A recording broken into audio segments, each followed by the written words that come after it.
Il est situé dans le hall principal où la collection permanente est exposée. La visite s'effectue dans le sens inverse des aiguilles d'une montre, suivant l'ordre chronologique. Par curiosité, sur les murs de cette pièce se trouvent des fragments d'os d'animaux longs incrustés dans les pierres de taille en pierre d'huître. Ceux-ci ont été utilisés comme canaux de drainage pour expulser l'humidité des murs.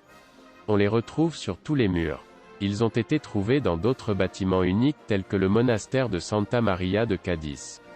Dès que nous entrons dans la salle, sur le côté droit, nous trouvons une peinture murale qui résume les principaux événements qui ont affecté les unités qui ont été situées dans la caserne, depuis l'année 1786, l'année où les travaux de construction ont commencé, jusqu'à l'année 2020. D'une manière générale, la peinture murale est divisée en 3 bandes. Le premier traite de l'évolution organique du corps des marines.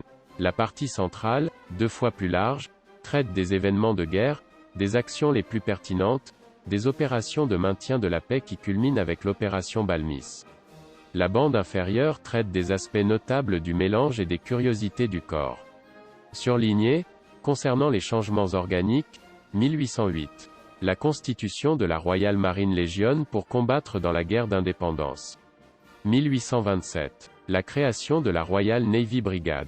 1841. La constitution du régiment Asturias 31, avec 3 bataillons d'infanterie de marine après la première guerre carliste. 1848. La séparation de l'artillerie de marine pour rester encore indépendant. 1914. Première tentative d'extinction du corps. 1931. L'extinction des corps avec la Deuxième République. 1940. La